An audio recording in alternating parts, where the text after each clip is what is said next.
Alright everyone, my name is Mustafa Hawk and today I'll be doing a playthrough of Assassin's Creed Origins. This won't be a normal playthrough. I'm going to be not playing through the game randomly, but rather I will take us through a tour of some of the architecture present in Assassin's Creed Origins and point out a few vistas that I really enjoy and I think are really cool. But without further ado, welcome to classical Alexandria, the heart of Ptolemaic Egypt and the center of Hellenistic culture in North Africa. So the first thing you'll see is this is a city with more than a few landmarks. As like the city that's kind of named after the founder of the Hellenistic dynasties outside of Greece. This is to be expected. And right across this harbor over here, you can see probably ancient Alexandria's most well-known piece of architecture, the Pharos Lighthouse, which sadly was destroyed by an earthquake several hundred years ago today. But here in the world of Assassin's Creed Origins, it still stands in all its pristine beauty at the mouth of the city where the Nile flows in, and kind of the only thing pointing towards the Greek lands that lie far up to the north over there. Nearby, we can see a few temples and a lot of really cool, fancy harbor buildings. Now, it's kind of unusual for the rich people's cities to be this close to the harbor, mostly because harbors are not very well defended in the sense that it's a wide body of water. And if a raiding party of pirates were to come down here, they wouldn't have to like get past any additional fortifications to reach these a fancy ancient fancy noble villas over here. They'd be right. They'd be able to do it without much trouble. But I think this layout makes more sense given the power and prominence of Hellenistic Egypt in this time frame, or in the time frame of Assassin's Creed Origins. This was at the height of their military power, and there weren't very many enemies out there that had the strength of arms to just kind of sail through and sack Alexandria like that. No. The military might and the navies of Ptolemaic Egypt kind of were known all over the Mediterranean. They were a Mediterranean superpower on par with even Rome, because Rome did exist at this time period. And it was nothing to scoff at.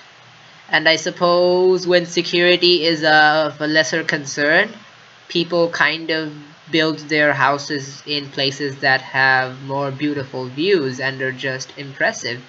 And this is quite an impressive view in itself.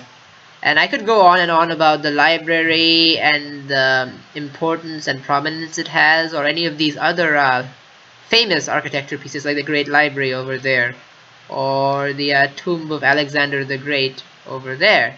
But I want to talk about something that's not as famous or a landmark in the traditional sense. So let's go back to Bayek. And I want to talk about this amphitheater and why it's a really good amphitheater. Now you can see that it's in the middle of a rich district, right? And if you have like really good seats, you don't just have a view of the stage. You also have a view of that great lighthouse rising up majestically behind you. And that is probably something a lot of people would pay a lot of money for. And oh, okay, I didn't notice this. But apparently, the play in there is being simulated as well. They're actually actors acting there, which is really cool.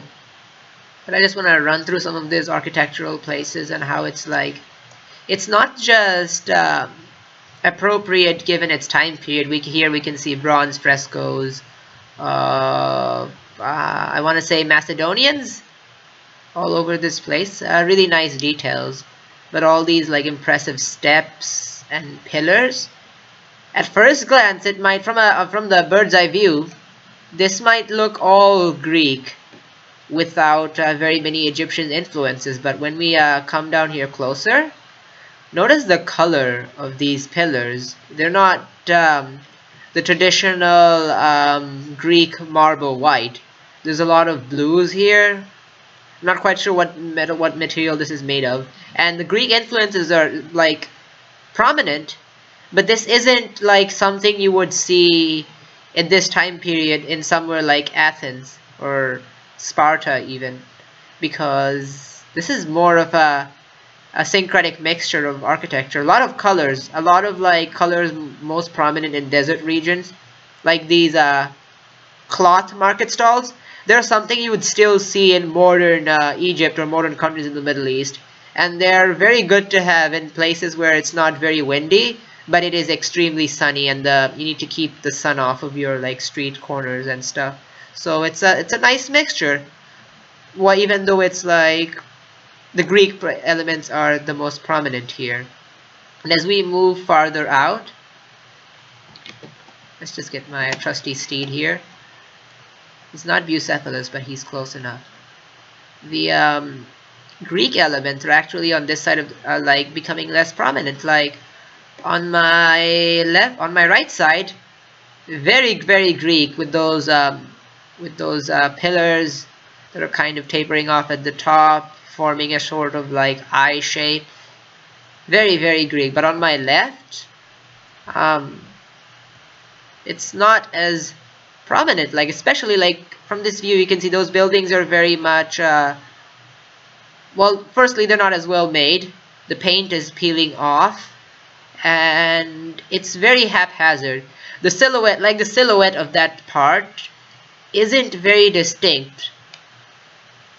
You can see, like from a distance, I can't quite make this out. Whereas the silhouette of this part, very distinct, with all those like arches and the tapered roofs. Very uniform, very well laid out. So I want to take this moment to kind of like explore class inequality and poverty as depicted as shown in this game. And I think overall the level designers of Assassin's Creed Origins did a really good job with this. Not just because they could have just made it all mesh in together, but they took a lot of effort into like making sure that this poor region is very like the poverty is apparent in the architecture without even going deep and looking at the people themselves and the activities they're doing here. And it's using a lot of hero pieces, honestly, because with the Greek part of the town, I can imagine that the same building is being like used over and over again. Like that piece of architecture was pretty close to another piece of architecture which we saw flying up. Like this section, let's say just that section of the house, it's being repeated across, like there it is again. It's repeated across several different parts. But with this poorer district, I'm not sure they're using as many repeatable like modules or sections. These are very clearly like sculpted to kind of fit the environment.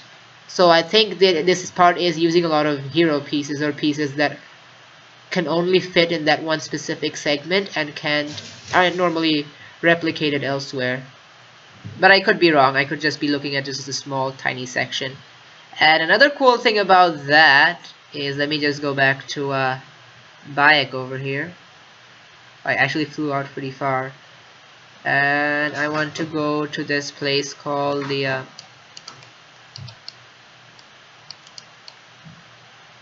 Serapeum.